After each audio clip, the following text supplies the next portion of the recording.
Let's chat for a second tonight about some New Year's resolutions. It is currently January 7th, and I'm guessing some of you have set some goals for 2021, and I'm guessing in the last 7 days, many of you have already broken your New Year's resolutions. If you're anything like me, you probably have some fitness goals. That's why we're here in the garage gym. This is what thankfully Abby has allowed me to set up in the garage. As long as she has room to put her car in here, she said I can do whatever I want. And so it's now a gym. I've collected stuff over the last 12 years, kind of proud of what I have going on here. And so of course I wanted to show it off to you guys. But also it has a practical effect in this message because we're talking about New Year's resolutions, and who hasn't set a resolution this year to maybe be stronger, be healthier, finally get those washboard six-pack abs, to work on the biceps, to work on, I don't know, maybe you want a higher squat max or a deadlift, or maybe you just want to run. Maybe this year you want to run a marathon or a half marathon. The odds are, majority of you have some sort of health or fitness goals. I want to be healthier.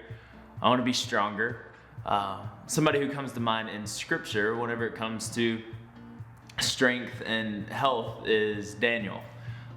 There's a few people that come to mind, but Daniel is one of those guys. And I don't know if you know this, there's actually an entire diet named after Daniel. It comes from Daniel chapter 1, where the king has chosen some people to be like his royal officials, his royal servants, and Daniel is one of those guys, along with three other people that you're probably going to recognize their names, of Shadrach, Meshach, and Abednego. They're going to be kind of tested to see if they're qualified to work this job. And so they're going to eat certain kind of foods. It's actually the king's food, and the king's wine is what they're served. And Daniel decides, he says, no, we're not going to eat the king's food, or at least I'm not going to eat the king's food, because it had been sacrificed to idols and different things along those lines. Those spiritual reasons, not just health reasons. And so he requests to just eat vegetables.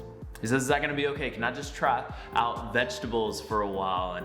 And they're like, all right, yeah, you can give it a shot, but you may get killed if this doesn't work. And after 10 days, the king takes a look at Daniel and his three friends, Shadrach, Meshach, and Abednego, and they're actually healthier than the rest of the people. They haven't been eating the king's meat, haven't been eating the king's food, and they actually ended up being healthier and stronger than the rest of the group. And so eventually they changed everybody's diet to Daniel's diet of just eating vegetables. But what's impressive about Daniel is not his physical health. It's not his physical strength, but instead his spiritual strength. That's one of the most impressive things about Daniel. And I like to come back to the story of Daniel almost every single New Year's because of his spiritual strength and his spiritual health. You're probably familiar with the story of Nebuchadnezzar building a statue, and he wants everybody to bow down to this statue. But Daniel and his three friends, they said, no, we're not going to do that. And they're threatened with death, and they still say, I don't care, you can kill us if you want to, we're not going to bow down to your statue. And so eventually they're being threatened with being thrown into the furnace. And you remember the statement that they say, it doesn't matter, you can throw us in the furnace, and the God that we serve has the power, he has the ability to save us. But regardless of if he's going to save us or not, we're not going to bow down and worship your idols. That's the kind of strength I want to have. That's the kind of spiritual health that I want to have. What's interesting about Daniel is he doesn't obtain this spiritual strength by accident. He doesn't obtain this spiritual health by accident.